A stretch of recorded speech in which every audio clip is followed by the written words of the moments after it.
Selamat sore Bu Pipit. Selamat sore Mas. Jadi mohon maaf Ibu terlambat. Tadi kan di rumah itu ada kesibukan juga, jadi nggak bisa tepat waktu. Berarti ini kantornya sudah tutup ya Bu? Ya udah jam 3 tapi udah tutup. Cuma nunggu Masnya aja. Mohon maaf Ibu, mohon maaf. Berarti tadi kan ada kesibukan di rumah, jadi saya nggak bisa buru-buru. Di sini saya mau mewawancara Ibu sebagai pimpinan unit terkait tugas dari kampus. Jadi ada sedikit pertanyaan yang nanti akan saya sampaikan ke Ibu. Ya. Sebelumnya mohon maaf, perkenalkan dulu Ibu. Ya. Perkenalkan, nama saya Pipit Dwi Astuti. Saya berasal dari Kemabang Maunan Lingo Baru. Saya bekerja di perusahaan BUMN di bagian perbankan, yaitu di Pegadaian, PT Pegadaian. Ya. Untuk Pegadaian sendiri ada dua Mas, yaitu konversi sama Pegadaian Syariah. Alhamdulillah saya ditempatkan di Pegadaian Syariah ini selama 2 tahun. Saya mempunyai 2 rekan, yaitu satu kasir, satu lagi penaksir barang. Saya sendiri sebagai pimpinan unit di Pegadaian Syariah, di tepatnya di unit Pasar Tewok. Ini ada beberapa pertanyaan Ibu yang akan saya sampaikan ke Ibu. Mohon dijawab ya Bu. Ya. Yang pertama, pertanyaan nomor 1. Bagaimana Ibu menerapkan prinsip etika kepemimpinan dalam memimpin di posisi pekerjaan Ibu? Saya menerapkan kepada rekan-rekan kerja saya ini harus disiplin, sopan, bertanggung jawab, selalu memanjatkan doa supaya bekerja dengan ikhlas, dengan kelancaran, supaya lancar semuanya. Lanjut untuk pertanyaan yang kedua ya. Bagaimana cara Ibu menangani konflik yang muncul dalam tim atau dengan mitra kerja, dan apa strategi utama yang Ibu gunakan dalam manajemen konflik? Begini, kalau itu saya harus kita kan punya pimpinan.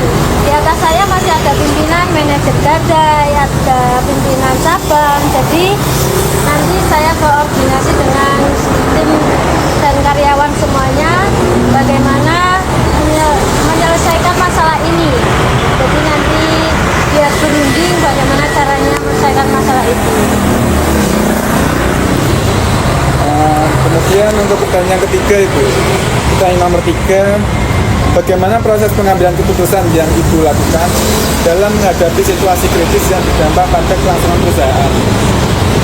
Ya itu sama aja kayak yang tadi ya, karena untuk situasi krisis ini harus berunding dengan atasan yang lebih dari di cabang, jadi kayak di area atau di Semarang yang atasan-atasan di atas kita, jadi kita harus berunding. Berarti patokannya tetap ke pimpinan yang di atas ya Bu? Iya, nanti takutnya kalau diselesaikan sendiri nanti malah kita yang kena akibatnya nanti.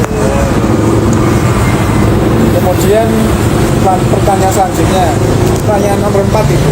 Bagaimana Ibu memastikan koordinasi yang efektif dalam organisasi untuk mencapai tujuan perusahaan yang telah ditetapkan? Kalau itu memerlukan pendekatan yang berstruktur, komunikasi yang jelas, nanti seluruh anggota tim, dan menetapkan tujuan yang jelas.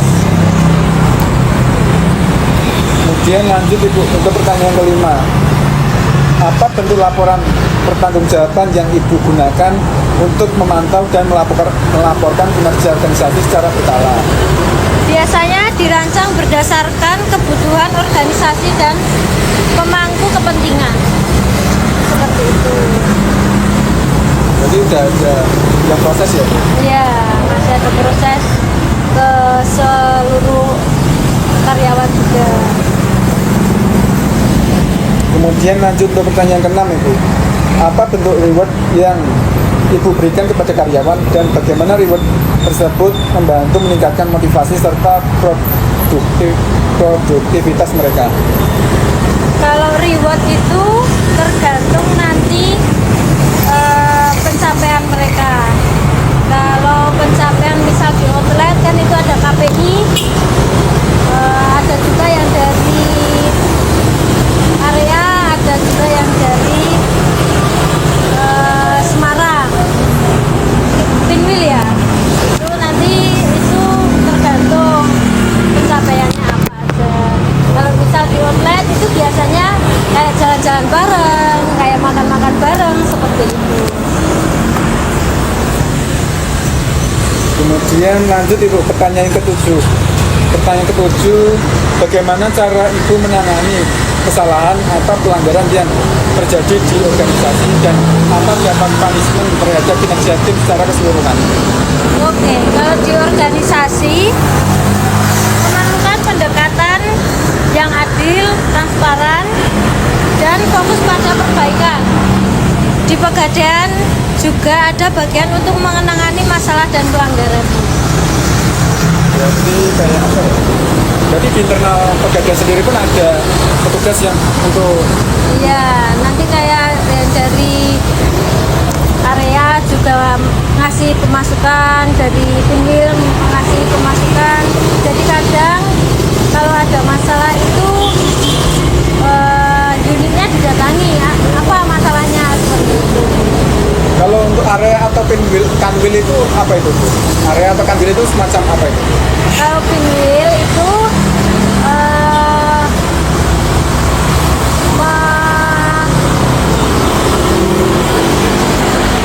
apa ya namanya ya? Semacam kota atau apa gitu Bu? Kalau Kanwil atau area. Saya juga saya kan barunya kanwil atau area. Setahu saya kan Pinwil itu area. Kalau Pinwil itu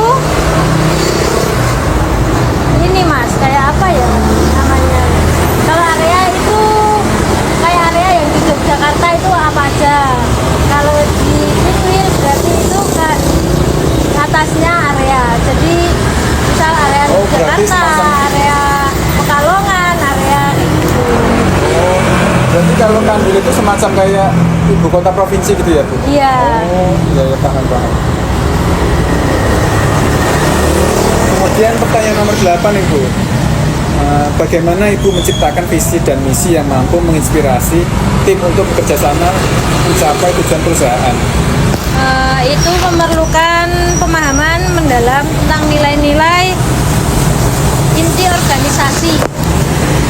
Oke, ya intinya harus menjalani komunikasi yang baik, tetap berdoa, dan harus giat berusaha untuk bisa. Karena pintar tanpa doa sama aja sombong. Seperti itu. Ya itu berarti motivasinya itu tadi ya. Ya. Kemudian lanjut untuk pertanyaan nomor 9 Ibu. Apa pelajaran terbesar yang Ibu dapatkan dari kegagalan dalam bekerja di perusahaan dan bagaimana hal tersebut mengaruhi gaya kepemimpinan Ibu? Bagian tak terpisahkan dan proses pembelajaran dan membela diri. Jadi kita kalau salah ya kita jangan langsung dibicarakan, oh ya aku ini nggak salah kok. Sama aja itu kayak kita nggak salah tapi difitnah untuk salah. Kemudian lanjut Ibu untuk pertanyaan terakhir. Pertanyaan nomor 10, apa saran Ibu untuk mahasiswa yang ingin memulai kerja di perusahaan, khususnya dalam mengembangkan spiritual quotient dan membangun kepemimpinan yang berkelanjutan? Kalau itu ya kita harus belajar, harus berdoa, harus berusaha untuk mencapai apa yang kita inginkan. Untuk masnya keinginannya apa harus kita usahakan, kita berdoa ikhtiar kepada Tuhan untuk mungkin cuma itu pertanyaan dari saya, tugas dari saya dari kampus juga. Mungkin cukup itu aja. Kurang lebihnya mohon maaf kalau ngerepotin ibu sampai nunggu saya. Nggak apa-apa. Ya udah, kalau gitu cukup sekian ya ibu. Terima kasih. Ya udah, selamat saya pamitan dulu. Terima kasih ya Bu. Oke.